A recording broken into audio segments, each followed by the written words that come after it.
All right, welcome to another deep dive, everyone. Today we're going to be looking into someone's personal story Yeah. based on some excerpts from their memoir. Interesting. Yeah, and I guess the goal is to really get a sense of like what makes this person tick, you know? Yeah. What were some of the things that happened in their early life that might have shaped who they are today? Right. Could get a sense of those formative experiences. Exactly. And I know, our listeners are always wanting to be well informed. Of course. But they also don't want to have to spend hours and hours, pouring through tons and tons of material. Right. So that's what we're trying to do here, give everyone a really efficient path to understanding this person. Excellent. Well, let's dive in. All right, so this is the story as an individual named Bruce. Okay. And one of the things that really stuck out to me when I was first reading through this Yeah. was how early on he seemed to be aware of a lack of like real connection with his parents. Huh. Interesting. That's pretty insightful for a child to pick up on. I know, right? And it wasn't just like, a vague feeling that he kind of figured out later. Wait. He specifically says in his memoir that even as a young kid, he just knew deep down that he wouldn't have any fond memories with his parents. Wow. That's a powerful statement. It really is. And he gives this one example that I think is really telling, even though it's a small incident. Okay. He talks about how when he was a toddler, Mm-hmm. he was absolutely terrified by the sound of a toy fire truck. Oh, yeah. I can see that. Like really scared him. Yeah. But what really stands out is that later on, as an adult, Okay. he realized that during that moment of terror as a child, Mm-hmm. he probably didn't receive any comfort, Oh, which is so different from how he instinctively reacts now. right. He says if his cat is startled by something, Yeah. his immediate response is to soothe the cat and make it feel safe. Oh, that's interesting. And he uses that contrast to kind of highlight what he describes as years and years of emotional deprivation. Right. Which is essentially a lack of that nurturing, that affection, the responsiveness from caregivers that children really need. Exactly. And it's so crucial for a child's healthy emotional development. Absolutely. And it seems like this emotional deprivation really set the stage for what Bruce describes as the birth of shame. Okay. Tell me more about that. So his earliest memory is of learning to swim. Oh, okay. And he describes this like really profound feeling of safety and security when he was held by the swimming instructor. Right. But then almost immediately after feeling that sense of security, he Yeah. says he understood that this feeling of being held and cared for Mhm. was something that he wasn't supposed to want. Wow. He realized that as a child. Yeah, like 4 or 5 years old. That's incredible and really sad, too. It is. And it's such a powerful example of how these early negative experiences can lead to this really deep-seated belief that your needs and desires are wrong. Right. It's like the foundation of shame. Exactly. And that can shape how you view yourself and how you form relationships for years to come. It can have a huge impact, for sure. So knowing that, what kind of picture do we get of what his daily life at home was like? Well, from what he describes, his home environment was really lacking in affection and warmth. Yeah. His father comes across as someone who was very coldly efficient, as Bruce puts it. Huh. And almost always silent. Really? Yeah. Bruce actually says that he instinctively learned to avoid even looking at his father. Wow. And then his mother was kind of the opposite in a way. Okay. She was unpredictable. Bruce compares her moods to a storm that you learn to anticipate. Oh, gosh. So there wasn't a lot of stability there. No, it sounds like it was a pretty chaotic environment. And it seems like there was a real lack of physical affection, too. You know, the kind of consistent reassurance that kids need to feel safe and loved. Right. It's so important for their development. It really is. Yeah. But it wasn't all completely negative. He does talk about his maternal grandparents as offering him a sense of refuge. Oh, that's good. So there was at least some positive influence in his life, Yeah, they seem to have been a really important element. even if it was just temporary. Exactly. He says that his grandma stepped in one time Right. when he was about 10 years old Okay. and told his parents, don't hurt him. Wow. And he specifically remembers that as the only time anyone ever intervened. That's so sad, but it also shows how important that moment must have been for him.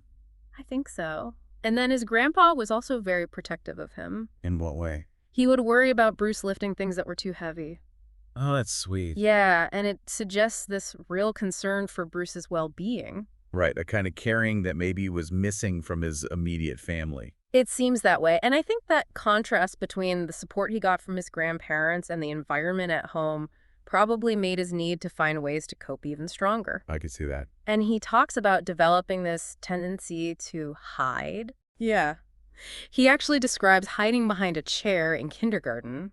Huh. And it wasn't just like normal childhood shyness. Right. It was more like a fundamental coping mechanism. To deal with the stress. Exactly. And later, he found another kind of refuge Oh, in the woods around his home in Southington, Connecticut. okay.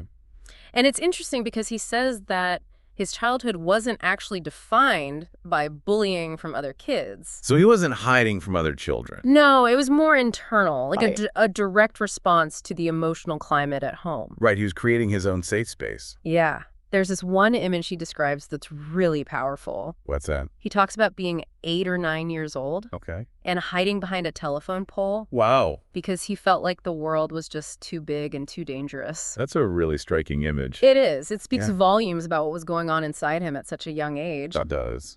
But then he mentions his friend Paul in 3rd grade. Oh, okay. And Paul seems to have been a really positive influence. How so? He actually provided Bruce with a sense of security. That's great. So Yeah. he did have at least one positive peer relationship. He did. And it shows how important those connections can be, you know? Yeah, even just one friend can make a big difference. Especially when you're dealing with feelings of insecurity and isolation. Absolutely. It could be a real buffer. But even with Paul, it seems like Bruce's sense of safety was still kind of fragile. Oh, why is that? Well, there's this one anecdote about a girl named Donna, Okay. also in 3rd grade. Right. It sounds like a pretty simple interaction. What happened? But Bruce had this really strong reaction. Oh. He said, "I hate girls." Maybe it was just a typical 3rd grade reaction, you know how kids can be. Maybe. But it also maybe hints at a deeper discomfort with attention. Or maybe difficulty navigating social cues. Right. And that could definitely stem from his earlier experiences with emotional deprivation. I could see that. So what happened after 3rd grade? Well, he and Paul ended up in different classes in junior high. And Bruce says that's when he basically disappeared. Disappeared how? He became the quiet one. The quiet one. Yeah, he never spoke. Never. Well, almost never. And he talks about this transition into silence as almost like a form of self-imposed invisibility. Interesting. It sounds like a way of coping. Right, like a defense mechanism. Mm-hmm. He even says that there were times when he wanted to speak, but he felt physically unable to. That's remarkable. It is. He later wondered if it might have been selective mutism. Oh, selective mutism. Yeah, it's a condition where someone can speak in some situations but not in others. Okay. And it's often linked to anxiety. Right. But what's also really remarkable is that he continued to excel academically. Even though he wasn't speaking. Yeah. Wow. How did he manage that? He basically describes dissociating into his own world during class. So he was still taking in the information, Absorbing it all. but not really interacting. Exactly. And that might have been another way of coping. It sounds like it. Like he found something he could control his schoolwork in an environment where he probably felt very powerless. I think you're right. And then there's this part he calls academic betrayal. Academic betrayal. That sounds serious. It was for him. He had been doing really well in elementary school Okay. in a program that was more self-directed. But then his parents encouraged him to join the band. Oh, to be more well-rounded and all that. Yeah, they wanted him to have a wider range of experiences. I see. But it backfired. How so? Well, band practice ended up conflicting with his math class. Oh, no. And because he was so silent, Right. no one at school noticed that he was missing tests. So he fell behind. He did. Oh, wow. And ended up with a D+ in the first semester of junior high. That's a pretty big drop. It was. And it might have closed doors for him to take more advanced math later on. It's sad to think that his parents' good intentions actually had a negative impact. Yeah, it really shows how the best intentions can sometimes have unintended consequences. They really can. But there was a bright spot around this time, too. Oh, good. What was that? His aunt and cousins came into the picture. Okay. And that seems to have been a huge turning point for him. In a good way. Yeah, it gave him a sense of family that he hadn't experienced before. Ah, so he finally found some positive connection. He did. He talks about really enjoying the family gathering and feeling what he calls an immature love for his cousins. Oh, that's sweet. It is. But unfortunately, his mother was apparently jealous of these relationships. Oh, no, really? Yeah, he says she would actively try to undermine them. Gosh, that must have been so difficult for him. I know. Imagine being caught between this chance at connection and the negativity at home. Ugh, it's heartbreaking. And then around the time his maternal grandparents passed away, Okay. He stayed with his cousins for a while. So he got to see a different kind of family dynamic. Exactly. And he was there when his grandparents were aging and becoming more frail. That must have had an impact on him. It did. But he also observed how his grandparents interacted with his parents and his paternal grandparents. Oh, interesting. And he noted that they were always respectful. Huh. Maybe that gave him a different model of how adults can relate to each other? Maybe. It could have shown him a healthier way of interacting. That would make sense. So after his grandparents died, Yeah. Bruce says that the atmosphere at home changed. How so? It felt colder.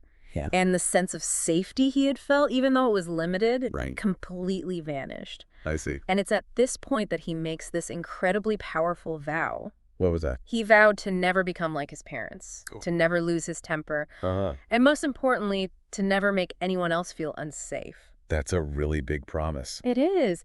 And then he goes on to describe the physical abuse he endured. Oh, this is where he talks about that. Yeah. He states very clearly that his mother, Kathy, would physically abuse him.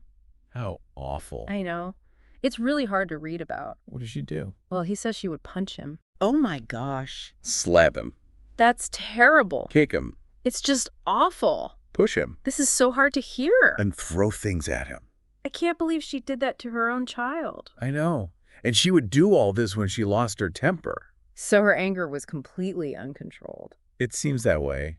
And he even mentions that somehow these outbursts didn't leave bruises. Really? Yeah, at least not bruises that anyone else noticed. So no one knew what was going on. It doesn't sound like it. Yeah. And it's even more disturbing because he also says that his father assaulted him as well. Oh my goodness. So both parents were abusive. Yeah. And this revelation adds a whole other layer to the emotional deprivation he was already experiencing. It's just terrible. I can't imagine what he went through. I know. But what's important is that he did share this information with his aunt and cousins. Oh, good. So at least someone knew. Yeah. And one of his cousins actually worked at the Department of Social Services. Wow. So he was aware that this wasn't normal. That's really important. It shows that he knew this wasn't okay. Exactly. And he even talks about trying to figure out what would trigger his mother's outbursts. As a child? Yeah, which is a lot for a kid to have to deal with. Way too much. I know. And he even says that as a child, he wished he could be removed from his family and put into foster care. That's a clear sign that he didn't feel safe. He didn't, but despite all of this, he still found himself in the role of the entertainer for his younger cousins. Oh, that's interesting. Why would he do that? I think it shows a deep desire to be needed and to experience positive connection. Even though he was going through so much himself. Yeah, he wanted to nurture others even though he hadn't been nurtured himself. That's actually really beautiful in a way. It is. But there were still moments when his past experiences would come back to haunt him. Oh, I bet. Can you give an example? Sure. He describes this one really rough game of tackle football with his cousin Dan. Okay. And he says it triggered these vivid memories of his mother's anger. Wow, that makes sense. And then there's his relationship with his cousin Barbara. What about her? Well, he describes finding validation just from being in her presence. Oh, that's nice. Yeah, even though he still felt a lot of shame. It sounds like she was a really positive influence. She was. But he would also feel a lot of pain whenever plans with his extended family got canceled. Why is that? Well, those cancellations would remind him of his mother's dismissive words. Oh, like he wasn't important enough. Exactly. And then his mother actually asked him one day What did she ask? if his cousins would ever let him live with them. Oh, wow. And that really reinforced this feeling of being unwanted. Of course. But as he got older, Yeah. there were signs that he was starting to break free. Well, that's good. How so? He started participating in sports, Okay. and he had a really demanding paper route with his friend Paul. Huh. Those sound like pretty significant steps. I think they were, Why? because they gave him a sense of agency and competence. And Especially with the paper route, Yeah? he started to develop a sense of humor and a willingness to take on challenges. That's great. It was. He even tells this funny story about getting lost. Ross. Yeah, he was driving his brother and some friends to the movies, Okay. and he got completely lost. That's pretty funny. It is. Oh, wow. And later, he actually got a job as a delivery driver. So he had to learn to navigate eventually. He did. That's ironic. It is. But when it came to social relationships, Yeah. and especially romantic ones, Okay. he seemed to kind of accept his invisibility. What do you mean? He just didn't see himself as one of the noticed guys in high school. Right. And dating seemed impossible. But his reaction to the movie Carrie is really interesting. What about it? He didn't connect with it as a horror movie. Really? No, he saw it as a reflection of his own invisibility and the abuse he endured. Oh, I see. And what really resonated with him were the moments of kindness that Carrie received from Tommy. Oh, wow. He wanted to be seen and cared for like that. But without the tragic ending. Exactly. And he was also really uncomfortable with the idea of physical intimacy. That makes sense, given his experiences. It does. And even though he wasn't bullied, Okay. being ignored still caused him a lot of pain. Yeah, that could be just as hurtful. It can. He missed out on prom and parties and dates. All the typical high school experiences. Right. And he would constantly question what he lacked that made him so overlooked. Like that feeling of invisibility was following him everywhere. Yeah. He was hoping that someone would notice him. Like Tommy noticed Carrie. Exactly. But it didn't happen. No. And so high school really just reinforced those deep-seated feelings of invisibility. That's so sad. It is. So we've learned a lot about Bruce's early life. We have. And the emotional deprivation and physical abuse that he experienced. Right. And how those things led to shame and social anxiety. And this constant yearning for connection and safety. And of course, this feeling of invisibility that seemed to permeate everything. Exactly. And for all of our listeners out there who are interested in understanding how people's experiences shape them, Yes. Bruce's story is a really powerful example of the lasting impact of early environments. Especially when those environments are marked by a lack of safety and negative experiences. Even when those experiences aren't visible to the outside world. Exactly. Trauma doesn't always leave physical scars. It doesn't. And so as you think about Bruce's story, I want you to consider this. Okay. How might these early experiences, Yeah. this profound feeling of invisibility, Right. and the trauma that he endured, how might they continue to shape his life in the long term? That's a really good question. Especially considering that in the preface of his memoir, he mentions finding two great loves. Interesting. So think about that. What might be the lasting impact of a childhood where emotional and physical safety were so elusive? It definitely makes you wonder how he was able to overcome all of that. It does. It Yeah. makes you really appreciate the resilience of the human spirit. It really does. So that's Bruce's story. And I hope it's given all of you out there some food for thought. Me too. Thanks for joining us for another deep dive. It's been a pleasure.